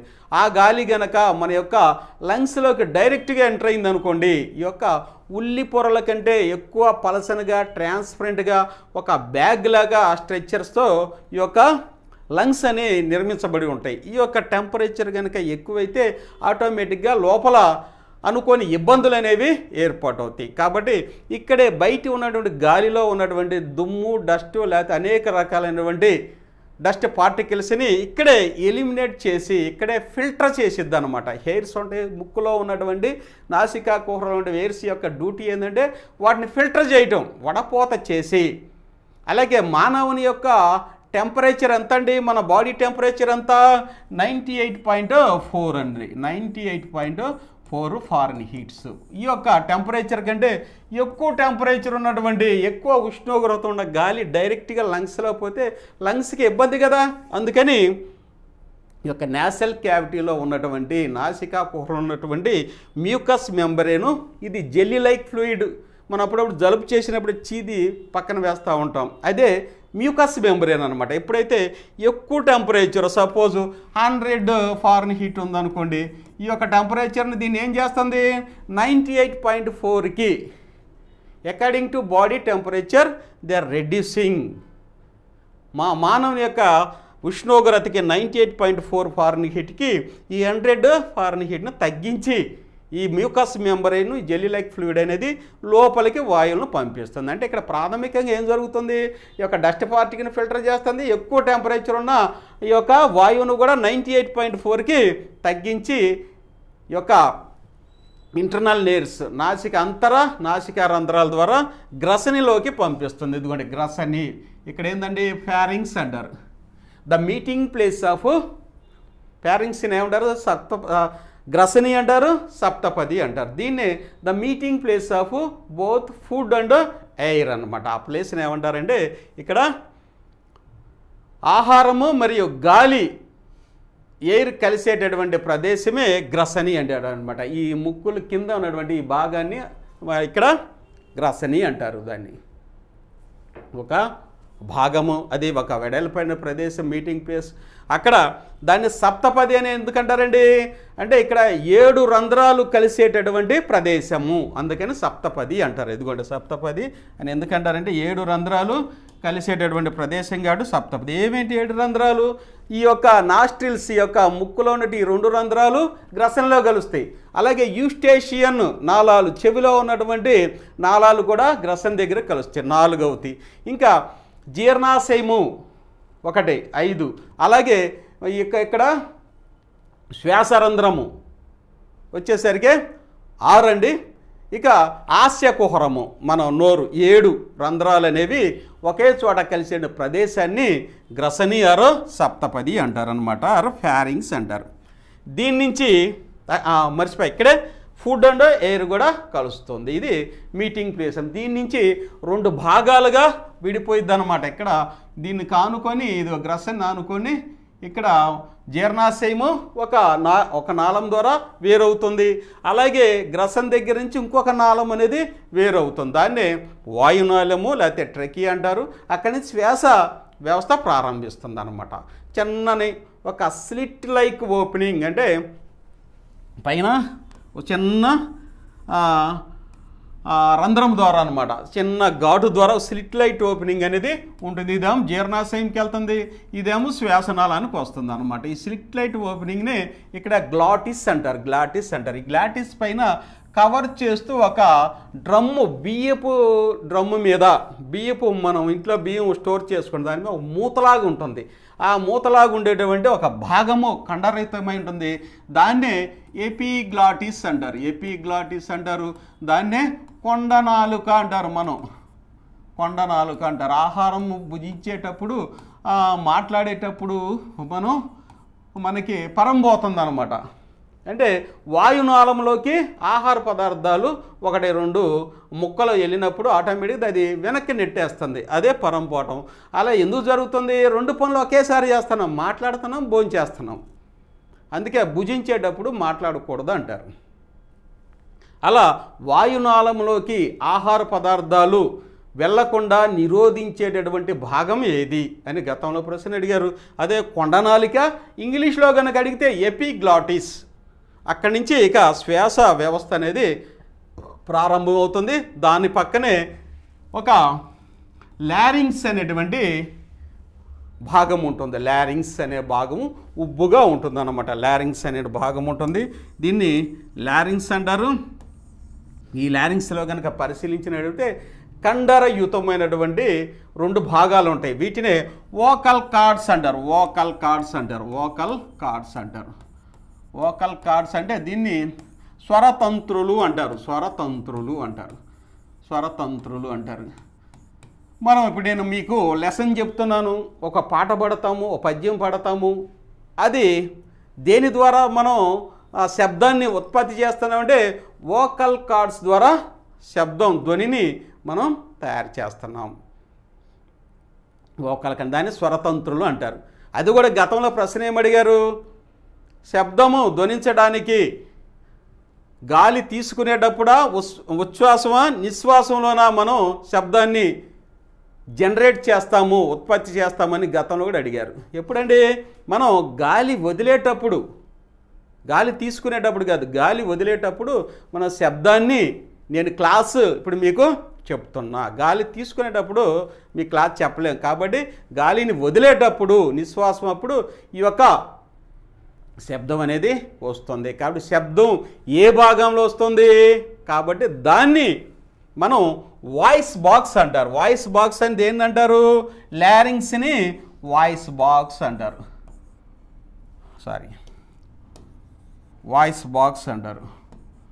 వాయిస్ బాక్స్ అంటారు. అంటే ధ్వని పెట్టే ధ్వనిని జనరేట్ చేస్తుంది కాబట్టి ఈ లారింగ్స్ని వాయిస్ బాక్స్ ఆరు ధ్వని ఉద్భవించేటటువంటి ప్రదేశం ధ్వని పెట్టే అంటారు. వాయిస్ బాక్స్ అంటారు. లారింగ్స్ చిన్నది పైన ఇదిగోండి, ఇక్కడ ఉండేది ఇదిగోండి, దీన్ని లారింగ్స్ అంటారు. ఓకేనా. ఆ నెక్స్ట్ కానీ చూస్తే ట్రెకియా. ఇదిగోండి గాలి గొట్టం అనేది ఇక్కడ ఉంది చూడండి, ట్రెకియా. ఇదిగోండి దీన్ని ట్రెకియా. ఇదిగోండి ఇక్కడి నుంచి ట్రెకియా, ఇదిగో చూడండి, ఇది ట్రెకియా అంటారు, ఒక గాలి గొట్టము. ఈ యొక్క ట్రెకియాని కనుక చూసినట్లయితే ఇట్లా ట్రెకియా ఒక గొట్టంలాగా ఉంటుంది. దీన్ని చుట్టూ సపోర్ట్ చేస్తూ దీన్ని పడిపోనీయకుండా కొన్ని కండరయుతమైనటువంటి కార్టిలేజియస్ బోన్స్ అంటారు. కార్టిలేజియస్ బోన్స్ అంటే ఏంటండి, రబ్బర్లు, మన ఎరేజర్ ఉంటుంది చూసారా, రబ్బర్లు అంటే బోన్స్ అనమాట. ఇవి విరగవు, అలాగే అవి ఎట్లా ఎలాస్టిక్గా ఉంటాయి అన్నమాట. ఇది చూడండి, క్రింద మన లారింగ్స్ కింద ఉన్నటువంటి ఈ యొక్క ట్రెకియాని గాలి గొట్టాన్ని వాటిని సపోర్ట్ చేస్తూ వాటిని చుట్టి కార్టిలేజియస్ బోన్స్ అనేవి ఉంటాయి. వాటి యొక్క ముఖ్యమైనటువంటి లేజినియస్ బోన్స్ అనమాట. వాడి యొక్క ముఖ్యమైన విధి ఏంటండి, వాడి యొక్క ముఖ్యమైనటువంటి మృదు ఎముకలు అన్నమాట. వాడి ముఖ్యమైన విధి ఏంటంటే ట్రెకియాని కొలాప్స్ కాకుండా, అంటే కూలిపోకుండా, అలాగే క్లోజింగ్ కాకుండా. మన సైకిల్ ట్యూబ్లో కానీ సైకిల్ చూస్తే లోపల సైకిల్ ట్యూబ్ ఉంటుంది కదండి, గాలి కొడితే ఏమైంది, చక్కగా వెడల్పుగా అవుతాయి. గాలి కనుక తీసేస్తే సైకిల్ ట్యూబ్లో దగ్గరకు వస్తాయి. కొలాప్స్ కాకుండా, అలాగే క్లోజింగ్ కాకుండా చూసేటటువంటి బోన్స్ ఏంటంటే ఇవి సి షేపుల్లో ఉంటాయి అన్నమాట. C shaped bones, cartilaginous bones అనేవి ట్రెకియాని to prevent from closing and collapsing అన్నమాట. The duty of cartilaginous bones is to prevent the collapsing and closing అన్నమాట. అది మనకి ఎగ్జామినేషన్ పాయింట్ ఆఫ్ వ్యూలో అడిగేటటువంటి అవకాశం ఉందండి ట్రెకియా గురించి. ఇది ఇక నెక్స్ట్ చూసినట్లయితే ట్రెకియా అయిపోయింది. ఇక నెక్స్ట్ బ్రాంకై ఆర్ శ్వాసనాళాలు. బ్రాంకై ఆర్ బ్రోంకియల్స్ అంటారు. బ్రాంకై అంటే ప్లూరల్ అనమాట. బ్రాంక్యూయల్స్. బ్రాంకై అంటే చూడండి ఇక్కడ రెండు భాగాలుగా విడిపోయింది చూడండి, రెండు భాగాలుగా ఇక్కడ చూస్తే ఓకే,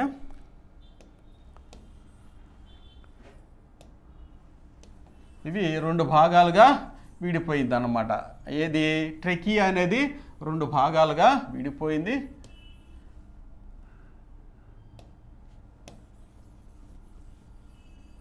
దాన్ని బ్రాంక్యూల్స్ ఆర్ శ్వాసనాళము అంటారు. శ్వాసనాళాలు అంటారు. చూడండి ఇక్కడ మీకు చూపిస్తారు చక్కగా డయాగ్రాము. ఇదిగోండి, ఇది ట్రెకియా. ఈ ట్రెకియా నుంచి మళ్ళీ రెండు భాగాలుగా విడిపోతాయి అన్నమాట. ఇవి వీటిని బ్రాంకై అంటారు. శ్వాసనాళాలు బ్రాంకై. ఇవి శ్వాసనాళాలుగా విడిపోయి ఇవి లంగ్స్లోకి వస్తాయి అన్నమాట. ఇది లంగ్స్లోకి వస్తాయి అన్నమాట. లంగ్స్లోకి వచ్చి మళ్ళీ చిన్న చిన్న బ్రాంక్యూల్స్గా విడిపోతాయి. చిన్న చిన్న రక్తనాళాలుగా ఏర్పాటు అవుతాయి అన్నమాట. చిన్న చిన్న బ్రాంక్యూల్స్గా ఏర్పడతాయి. అవి క్యాపిలరీస్గా మారుతాయి అన్నమాట. చిన్న చిన్న బ్రాంక్యూల్స్ రక్త కేశనాళికలుగా మారేటటువంటి అవకాశం ఉంది. ఇవి ఇదిగోండి బ్రాంకై. ఇదిగోండి ఇట్లా ఇవి బ్రాంక్యూల్స్గా ఏర్పాటైనాయి అన్నమాట. ఇవి బ్రాంకై నుంచి బ్రాంక్యూల్స్ నుంచి చిన్న చిన్న రక్తనాళాలుగా ఏర్పాటయ్యి ఒక జల్లెడలాగా లంగ్స్ని ఇవి ఏర్పాటు చేసుకొని ఉంటాయి. నెట్వర్క్ లాగా. ఇదిగోండి లంగ్స్, ఊపిరితిత్తులు. ఇది వెరీ వెరీ ఇంపార్టెంట్. దీని గురించి మనం డిస్కస్ చేద్దాం. చూడండి,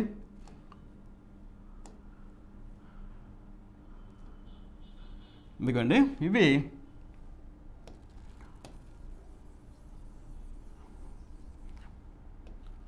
ఇవి ఊపిరితిత్తులు అన్నమాట. లంగ్స్ ఇవి ఊపిరితిత్తులు. మానవుల్లో వచ్చేసరికి 2 లంగ్స్ 2 ఊపిరితిత్తులు అనేవి ఉంటవి. ఒకటి రైట్, రెండవది లెఫ్ట్ లంగ్స్గా అంటారు. రైట్ వచ్చేసరికి 3 లోబ్స్లో ఉంటాయి అన్నమాట. 3 లోబ్స్లో ఉంటాయి. ఇట్లా లంగ్స్ అనేవి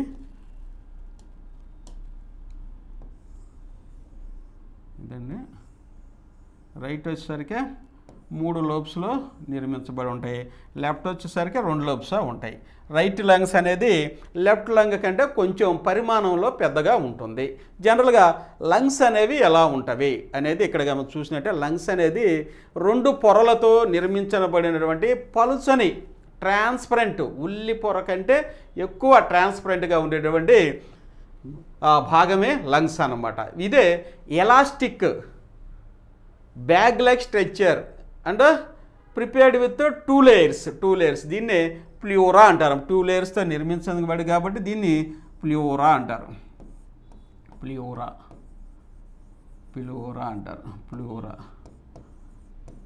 అంటారు తెలుగులో. ఈ 2 లేయర్స్ మధ్య ఒక ఫ్లూయిడ్ అనేది ఉంటుంది. ఫ్లూయిడ్ అంటే ద్రవం ఉంటుంది అనమాట. హైడ్రాలిక్ ప్రెజర్ ఇక్కడ పనిచేసిద్ది అనమాట. సపోజ్ ఎక్స్టర్నల్ ఆ ప్రెజర్స్ ఏమైనా వచ్చినాయి అనుకోండి, దెబ్బ తగిలింది అనుకోండి, ఇక్కడ బయట ఉన్నటువంటి పొర మీద ప్రెజర్ అనేది తగిలిద్ది.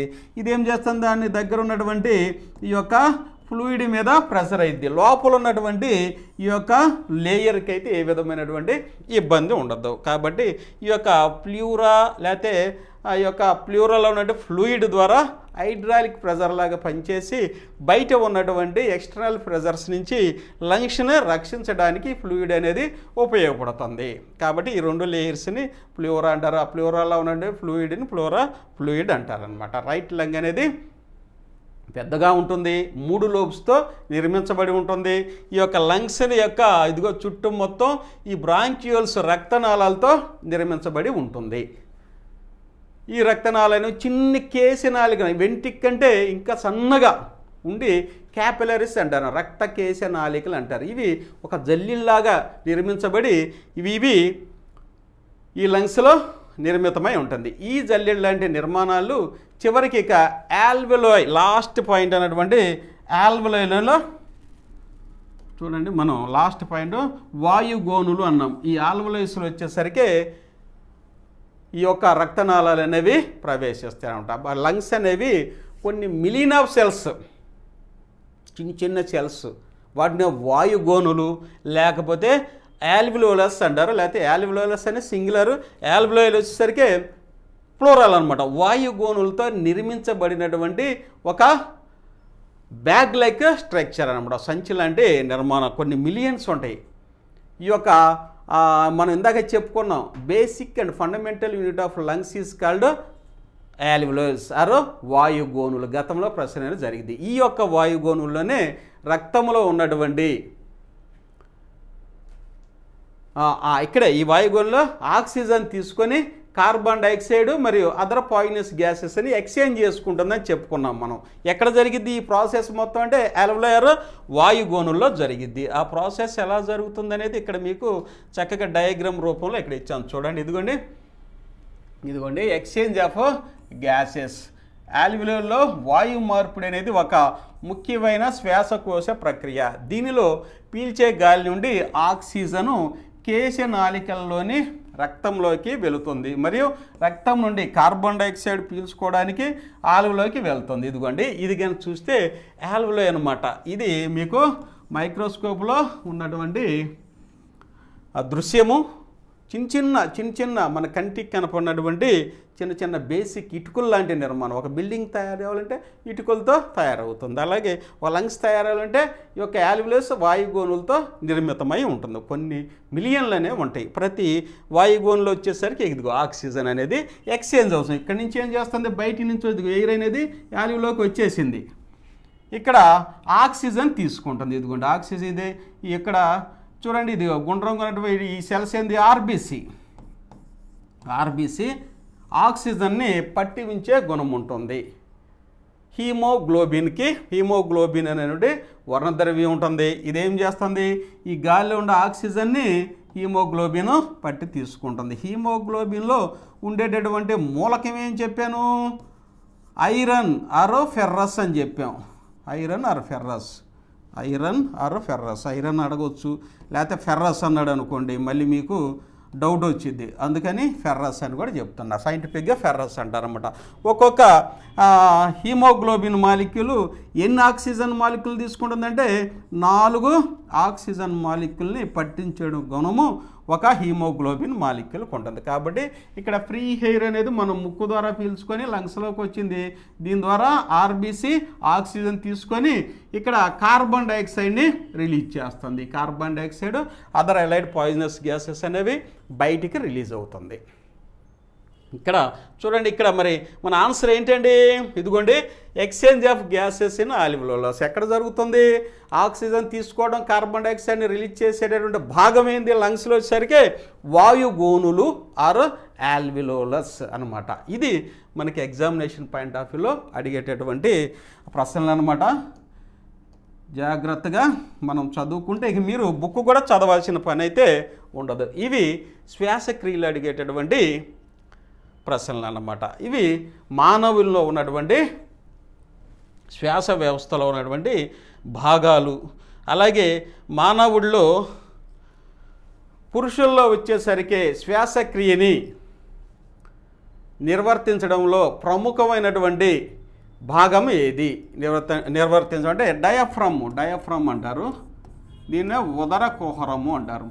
మానవుల్లో పురుషుల్లో డయాఫ్రమ్ మేల్స్ ఆరు పురుషుల్లో ఉన్న. మరి స్త్రీల్లో వచ్చేసరికి రిబ్స్ అనమాట, ప్రక్కటెముకలు. స్త్రీల్లో వచ్చేసరికి ఇది కూడా గతంలో అడిగాడు. ప్రక్కటెముకలు అనేవి స్త్రీలలో, ఫీమేల్లో వచ్చేసరికి ప్రక్కటెముకలు శ్వాసక్రియ నిర్వర్తించడంలో ప్రముఖమైనటువంటి పాత్రను వహిస్తవి.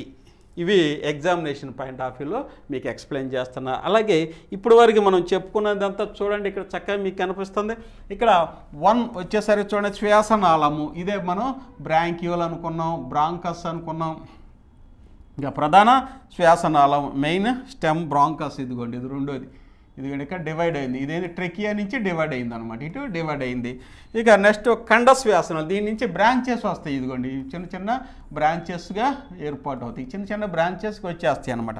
ఇక 4వది విభాగ శ్వాసనాళము, సెగ్మెంటల్ బ్రాంకస్. 4వది వచ్చేసరికి ఇదిగోండి ఇంకా చిన్నదనమాట.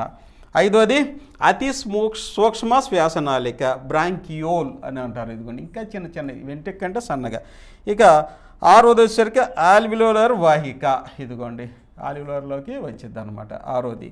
నెక్స్ట్ వాయు కోశము అల్వియోలస్ 7. ఇదిగోండి ఇది ఒక నిర్మాణం అనమాట, సంచి లాంటి నిర్మాణం. దీంట్లోకి ఆక్సిజను తీసుకోవటము, అట్లాగే కార్బన్ డైఆక్సైడ్ని వదిలేయటం, ఇట్లా వెళ్ళిపోతూ ఉండిద్ది అనమాట. ఈ ప్రాసెస్, ఇది ప్రాసెస్ మనం చెప్పుకున్నదంతా. నెక్స్ట్ కానీ చూస్తే మానవుల్లో వారి యొక్క వయసును బట్టి శ్వాసక్రియ రేటు ఎంత ఉంటుంది అనేది గతంలో కూడా ప్రశ్న అడిగారండి. ఇక్కడ టేబుల్ మేనర్లో మీకు ఇస్తాను, ఎగ్జామ్లో ఉపయోగపడవచ్చు. న్యూ బార్న్ బేబీ, అప్పుడే పుట్టినటువంటి పిల్లవాడు పర్ మినిట్ 32 టైమ్స్ శ్వాసిస్తాడనమాట. ఇక చిల్డ్రన్ ఆఫ్ 5 ఇయర్స్ ప్రతి మినిట్ 26 టైమ్స్ పర్ మినిట్ అనమాట. అలాగే మ్యాన్ ఆఫ్ 25 ఇయర్స్ 20 సంవత్సరాలు సార్ 15 సార్లు శ్వాసిస్తారు పర్ మినిట్. ఇక మ్యాన్ ఆఫ్ 50 ఇయర్స్ 50 సంవత్సరాలు ఉన్న వాళ్ళు పర్ మినిట్ 18 సార్లు శ్వాసిస్తారు అనేది ఇక్కడ మీకు టేబులర్ మేనర్లు ఇచ్చాను. ఇక మనకి ఎగ్జామ్లో వచ్చేసరికి ప్రశ్నలు అనేవి వస్తాయి అన్నమాట. లంగ్స్కి వచ్చేటటువంటి జబ్బుల మీద అనేక ప్రశ్నలు అయితే వివిధ రకాల ఎగ్జామ్లు వచ్చి ఇవి ఒక్క మీకు ఏఎన్ఎం ఎంపీహెచ్ఏ కాదు, మీరు వేరే ఎగ్జామ్స్ కూడా మీకు చక్కగా ఉపయోగపడతాయి. గ్రూప్ 1 కాడి నుంచి అన్ని ఎగ్జామ్స్కి సైన్స్ అండ్ టెక్నాలజీలో కూడా ఉపయోగపడే విధంగా మీకు నేను చెప్తున్నాను. ఇక చూడు, ఊపిరితిత్తులకు వచ్చే వ్యాధి అండి క్షయ, ట్యూబర్క్యులోసిస్. ఇది దేని ద్వారా వస్తుంది? మైకోబ్యాక్టీరియం అనేటటువంటి క్రిమి వల్ల వచ్చేటటువంటి అవకాశం ఉంది. ఇలాంటి ప్రశ్నలు గతంలో కూడా అడిగారు, కూడా ఒకసారి చూడండి. న్యూమోనియా సరిగ్గా ఊపిరితిత్తులకు వచ్చేది అనమాట. ఇది బ్యాక్టీరియాతో కూడిన ద్రవం చేరడం ద్వారా న్యూమోనియా కూడా వస్తుంది. ఇంకా కార్సినోమా ఆఫ్ లంగ్స్, ఊపిరితిత్తులకు క్యాన్సర్ వ్యాధి చేరుట సోకుట, క్యాన్సర్. ఇక ఫ్లూరడైస్, ఫ్లూరల్ ద్రవం నాకు అంటూ వచ్చుట. ఫ్లూరల్ ఎంత అనుకున్న ఫ్లూరల్ ద్రవం ఎక్కడుంది అండి? ఫ్లూరల్ ఫ్లూయిడ్ లంగ్స్లో 2 లంగ్స్లో కనుక చూసినట్టయితే ఇది లంగ్స్ అనుకున్నాం అనుకోండి, ఇట్లా డబల్ లేయర్డ్ అనమాట. దీంట్లో ఉన్నటువంటి దాన్ని ఫ్లూరల్ ఫ్లూయిడ్ అంటారన్నమాట. దీనికి వచ్చేవాడు జబ్బు. ఇక ఫ్లోరసీ ఫ్లోరల్ పొర జబ్బు పడిన ఫ్లోరసీ అంటారు. ఇదిగోండి, ఇది ఫ్లోరల్ పొర అంటారన్నమాట. ఫ్లూరల్ అని చెప్పుకున్నాం.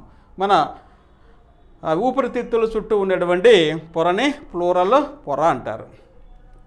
ఇంకా ఇవి మనం డిస్కస్ చేసుకున్నటువంటి అంశాలు. ఇక మీకు ప్రాక్టికల్ సెక్షన్ అనేది వెరీ వెరీ ఇంపార్టెంట్ అండి మనకి ఎగ్జామ్ పాయింట్ ఆఫ్ వ్యూలో.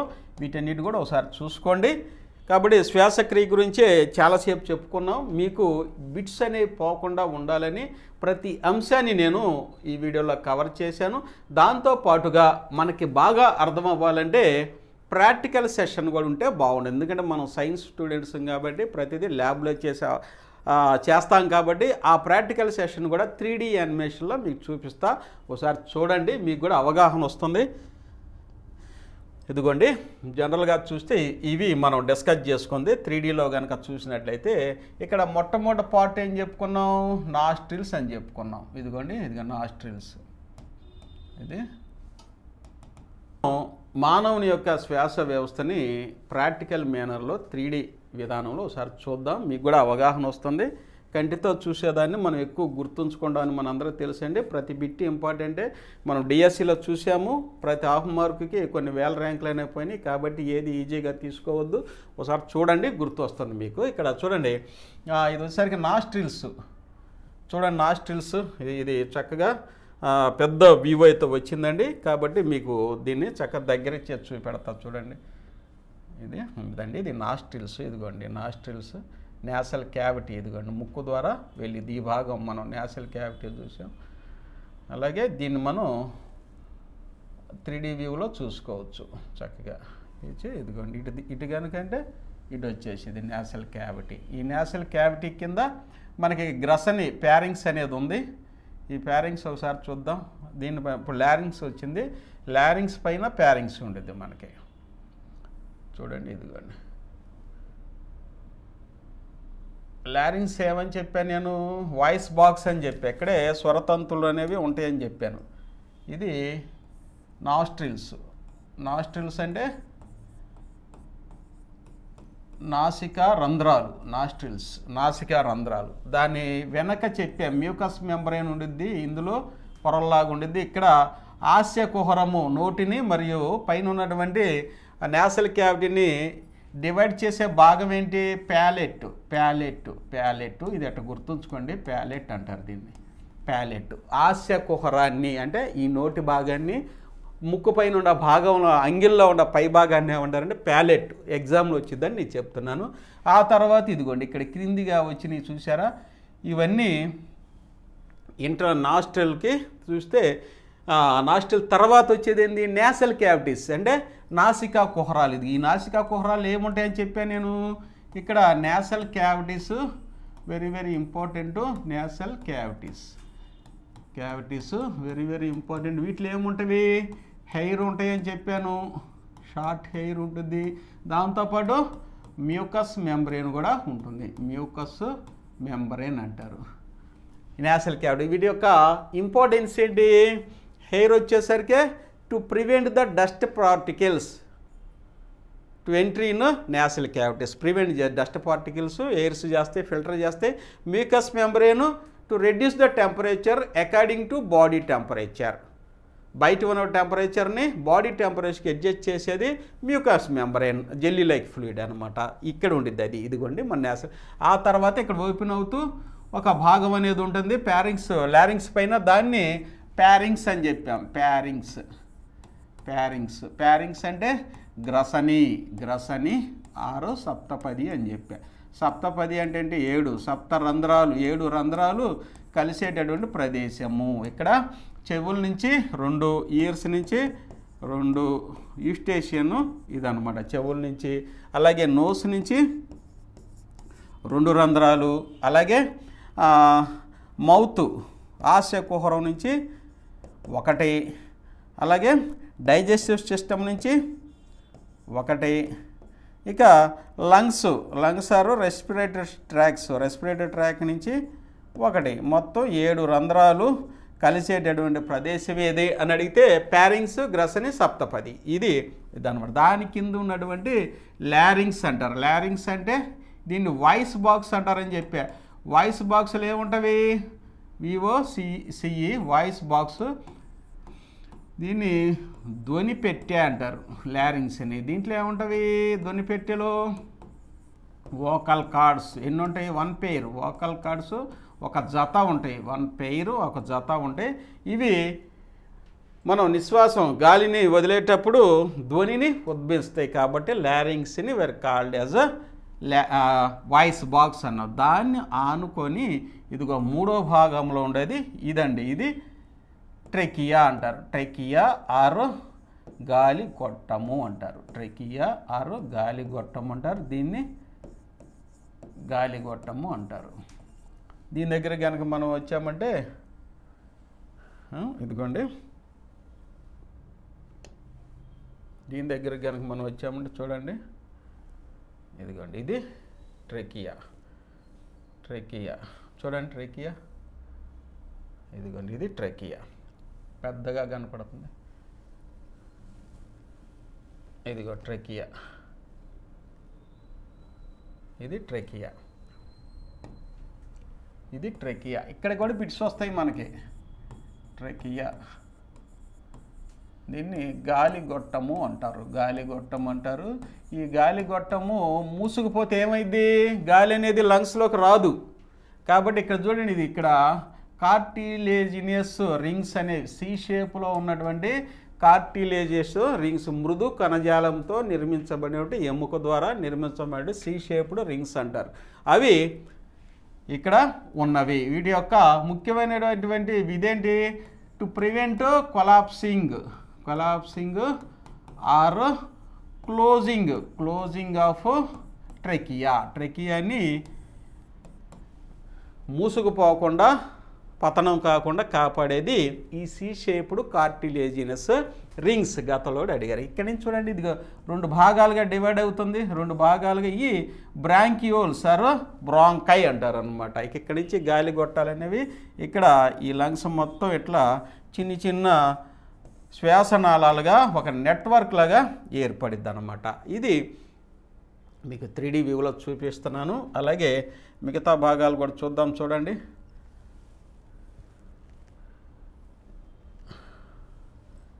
ఇక్కడ మీ లంగ్స్లోకి వచ్చాం మనకి 4, ఇదిగో 5వ చూద్దాం. 5వ పార్ట్ డయాఫ్రమ్ మీకు తర్వాత చెప్తాను.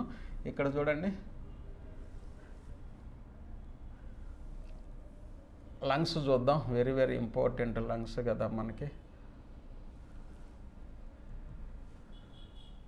ఇది లంగ్స్లో ఈ యొక్క బ్రాంక్యూల్స్ చూడండి నెట్వర్క్ లాగా ఎలా ఏర్పడ్డాయో చిన్న చిన్నవి. ఇగో ఇవి చూడండి, ఇవన్నీ బ్రాంక్యూల్స్ అన్నమాట. బ్రాంకై నుంచి బ్రాంక్యూల్స్ ఇవన్నీ నెట్వర్క్ లాగా ఏర్పడ్డాయి. చిన్న చిన్న ఇక శ్వాసనాళాలు ఏర్పడి ఇక వాయుగోనులుగా మారతాయి అన్నమాట.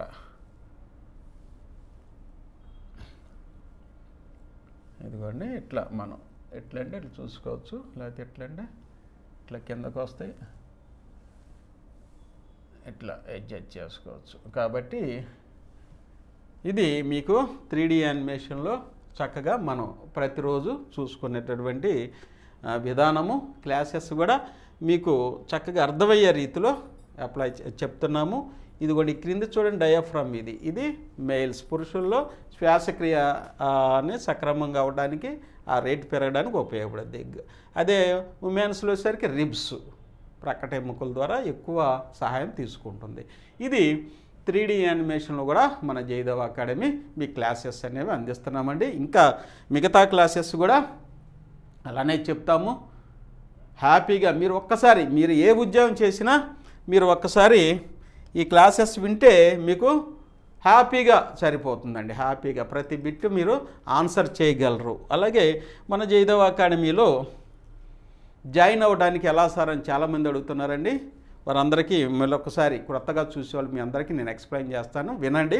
అలాగే మీ ఫ్రెండ్స్ కూడా షేర్ చేయండి. మళ్ళీ చెప్తున్నాను, దయచేసి సబ్స్క్రైబ్ చేసుకోండి, లైక్ చేయండి, మీ ఫ్రెండ్స్ కూడా షేర్ చేయండి. ఎవరైతే యానిమల్ హస్బెండరీ అసిస్టెంట్స్కి ప్రిపేర్ అవుతున్నారో వారికి కూడా ముఖ్యమైన మనం ఏంటంటే మీ ఫ్రెండ్స్ ఉంటారు, అలాగే మీ యొక్క బంధువులు ఉంటారు, వారికి కూడా ఈ కోర్సెస్ అనేవి ఇలాగే చెప్పాము, వారికి కూడా షేర్ చేయండి. వారికి కూడా చాలా ఉపయోగపడుతుంది. చూడండి పశుసంవర్ధక సహాయాలు ఆహా వచ్చేసరికి ఇప్పుడు ఆన్లైన్ క్లాసెస్ అందుబాటులో ఉందండి. పార్ట్ ఏ మరియు పార్ట్ బి 150 మార్కులకి ఇలాగే చెప్పాం మీకు చాలా ఉపయోగపడుతుంది. ఇక 40 CBT టెస్టులు ఉంటాయి అన్నమాట. 40 CBT టెస్టులు ఉంటాయి ఆహాలో వచ్చేసరికి. ఇవి 40 CBT టెస్టులు ఉన్నాయి. అలాగే 10 జనరల్ స్టడీస్ GS కూడా మొత్తం 50 CBT టెస్టులు. మీరు ఎగ్జామ్లో ఎలా రాస్తారో ఎగ్జాక్ట్గా కన్ఫ్యూజ్ కాకుండా ఇవైతే మీకు తయారు చేసాం. ఇక 4000 ప్రాక్టీస్ బిట్స్ కూడా మీకు అందుబాటులో ఉన్నాయి. 20 చాప్టర్లకు సంబంధించి PDF మెటీరియల్ కూడా ఉంది, మీరు డౌన్లోడ్ చేసుకోవచ్చు, ప్రింట్ చేసుకోవచ్చు. కేవలం ఇప్పుడు వచ్చారు 2999కే ఈ కోర్సు మీకు అందుబాటులో ఉంది. 1 ఇయర్ వ్యాలిడిటీతో ఉందండి. హ్యాపీగా జాయిన్ అవుతున్నారు.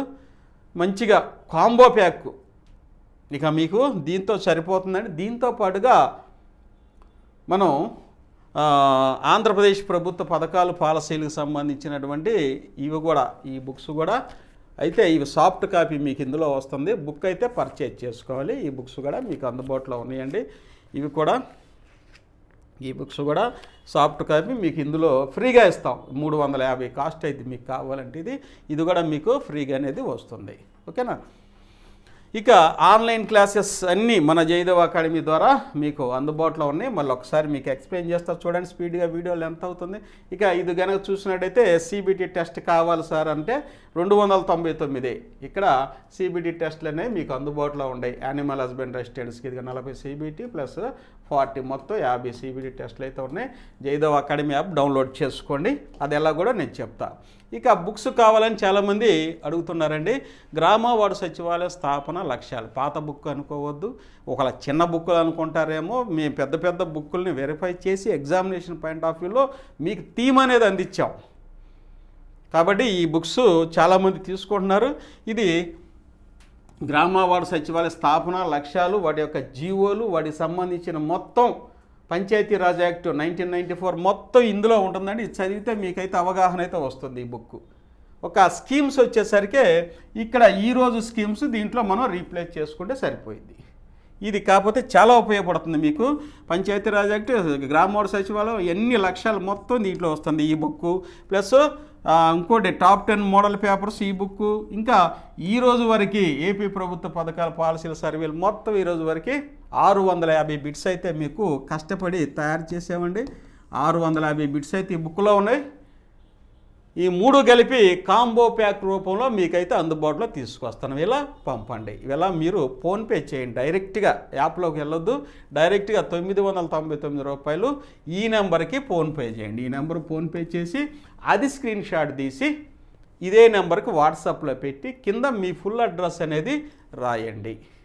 బుక్స్ అనేవి ఇంటికి వస్తే మరి 999కి ఎలా సార్ అంటే మీకు ఎగ్జామ్ దాకా మళ్ళీ ఇక్కడి నుంచి ఎగ్జామ్ దాకా మీకైతే అప్డేట్ చేస్తూ వెళ్తాం. మరి అప్పుడు బుక్ పంపుతారా సార్ అంటే బుక్ రాదు. మన యాప్ డౌన్లోడ్ చేసుకోండి. యాప్లో ఫ్రీ స్టడీ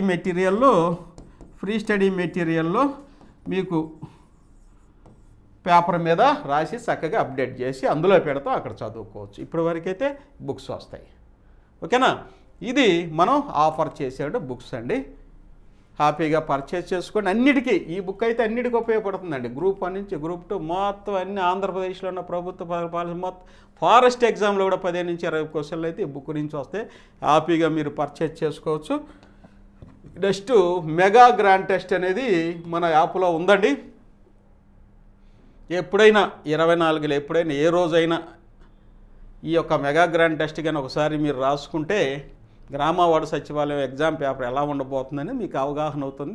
ఏ విభాగానికి ఎంత వెయిటేజ్ ఉంటుంది, ఎలా ప్రిపేర్ అవ్వాలి, ఎలా ప్రణాళికలు వేసుకోవాలో.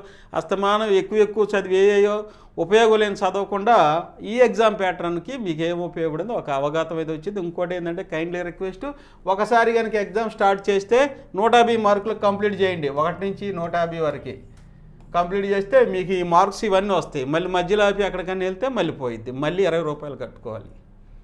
పోయినసారి మళ్ళీ పంపండి అని అంటున్నారు. అట్ట కాదు. మీకు ఖాళీ ఉన్నప్పుడే ఎగ్జామ్ రాసుకోండి. 1 గంట 2 గంటలు కూర్చొని కంప్లీట్ చేసుకోండి. మీకు మార్క్స్ కూడా కింద ఎగ్జిబిట్ అవుతాయి. నెక్స్ట్ కొత్తగా చూసే వాళ్ళకి నేను ఇట్లా వీడియో చెప్తూ ఉంటూ బిజీగా ఉంటాను. మీ ఫోన్ లిఫ్ట్ చేయలేకపోవచ్చు. తర్వాత చూసి ఆయన చేస్తాను. కాకపోతే మీకు లేట్ అయింది. కాకపోతే మరి నేను ఎలా జాయిన్ అవ్వాలి సార్ మన యాప్లో అని అంటున్నారు. చక్కగా నేను డీటెయిల్గా చెప్తే ఇది చూసి జాయిన్ అవ్వండి. 1, 2, 3 సార్లు చూసి జాయిన్ అవ్వండి. కొత్తగా చూడండి, ప్లే స్టోర్కి వెళ్ళండి. జయదేవ్ అకాడమీ అని టైప్ చేయండి. సెర్చ్లో ఇన్స్టాల్గా చేస్తే ఆటోమేటిక్గా నెక్స్ట్ పేజీ ఇలా వస్తుంది. Welcome to Jayadev academy. ఇదిగోండి ఇక్కడ లాగిన్ విత్ వాట్సాప్ అని ఉంది. వాట్సాప్ మీద క్లిక్ చేయొద్దు. ఎందుకంటే వాట్సాప్లోకి వెళ్ళిపోతాం. ఇక మీ క్లియర్ రాదు. మీరేం చేయాలి? యూజ్ అనదర్ మెథడ్ అని ఉంది. దీని మీద క్లిక్ చేయండి. మన యాప్లోకి వెళ్ళిపోతాం.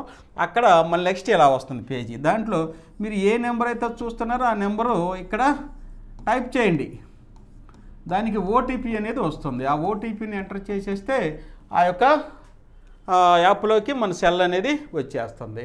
ఇతను జూనియర్ లైన్ మ్యాన్ కోసం చేశాడు. ఇదిగోండి జూనియర్ లైన్ మ్యాన్ అని వచ్చింది. లేదు ఇంకో కోర్సు కావాలనుకున్నారనుకోండి, ఇక్కడ స్టోర్ అనేది ఉంది. ఎస్టీఆర్ స్టోర్ అని కింద. ఈ స్టోర్ మీద క్లిక్ చేస్తే ఏవేం కోర్సులు ఉన్నాయి అనేది మీకు తెలుస్తుంది. క్లిక్ చేయండి. ఇక్కడ ఇదిగోండి ఎన్ని కోర్సెస్ మీకు ఏది కావాలంటే అది స్క్రోల్ చేయండి. కిందకి పై స్క్రోల్ చేస్తే మీకు ఏది కావాలంటే అది. కేటగిరీ 1 కావాలంటే కేటగిరీ 1, ఏఎన్ఎం కావాలంటే ఏఎన్ఎం, లేదు ఇంకా animal husbandry assistants Andhra Pradesh Telangana రెండింటికి ఉందండి. ఇక్కడ సెలెక్ట్ చేసుకుంటే ఇది ఎట్లా వస్తుంది. ఇతను జూనియర్ లైన్ మ్యాన్కి క్లిక్ చేసుకున్నాడు కాబట్టి ఇలా వచ్చింది. ఇక్కడ బై నౌ అని ఉంది. ఇక్కడ క్లిక్ చేస్తే ఆటోమేటిక్గా మీరు పేమెంట్ చేయాలి కదా. ఫీజు కట్టాలంటే ఇక్కడ ఫోన్పే అనేది ఉంటుంది ఆప్షను. మరి అక్కడ ఫోన్పే బుక్స్కి కట్టాం కదా, డైరెక్ట్గా కట్టుకున్నారు. అది బుక్స్ అయితే డైరెక్ట్గా అక్కడే కట్టాలి, యాప్లోకి రావద్దు. బయటే బుక్స్ కట్టేసి బుక్స్కి ఆర్డర్ పెట్టుకోండి. వాట్సాప్లో వచ్చేసింది. మరి యాప్లోకి రావాలంటే ఆన్లైన్ క్లాసెస్కి యాప్లోకి రావాలి. ఓకే, ఇక్కడ ఫోన్పే కట్టేసుకోండి. యూపీఐ మీద కంటిన్యూ అని చేస్తే ఆటోమేటిక్గా ఇతని క్లాసెస్ వచ్చింది. దీంతోపాటు ఈయనకేమి ఇస్తున్నాము, ఏపీ స్కీమ్స్ మొత్తం ఇంత బుక్లో ఉన్నాయి. మొత్తం సాఫ్ట్ కాపీ ఇందులో ఉంటాయి. ఏపీ సెంట్రల్ కూడా దెబ్బకు ఉద్యోగం వచ్చింది. ఖచ్చితంగా 10-15 మార్కులు అయితే అడుగుతారు. కాబట్టి అన్నిటికీ మేము ఫ్రీగానే ఇస్తాము. అదైతే ఆన్లైన్ క్లాస్ కొంటే ఆటోమేటిక్గా 350 రూపాయలు బుక్ అనేది మీకు ఫ్రీగా అందులో వస్తాయి. ఇదిగోండి ఇవన్నీ 1 ఇయర్ వ్యాలిడిటీతో ఇవన్నీ మీకు అందుబాటులో. మన ఆన్లైన్ క్లాసెస్ ఏమున్నాయంటే ఇవి 1 ఇయర్ వ్యాలిడిటీతో అన్నీ అందుబాటులో వస్తాయి. చూడండి ఇప్పుడైతే ఇది 999 కేటగిరీ 1 సంబంధించి ఈ పోస్టులన్నీ ఉన్నాయి. 1 ఇయర్ వ్యాలిడిటీ చక్కగా హ్యాపీ చదువుకోవచ్చు మీరు. ఇక వీడియో లెంత్ స్పీడ్ చదివితే ఇప్పుడే మీకు చెప్పి ఎక్స్ప్లెయిన్ చేసా. పశుసంవర్ధక సహాయాలు ఆహా వచ్చేసరికి డిజిటల్ అసిస్టెంట్ యాక్చువల్గా 5,000 అండి, ఇప్పుడైతే 1,999కి అందుబాటులో ఉన్నాయి. ఇవి కూడా పోస్టులు ఉన్నాయి.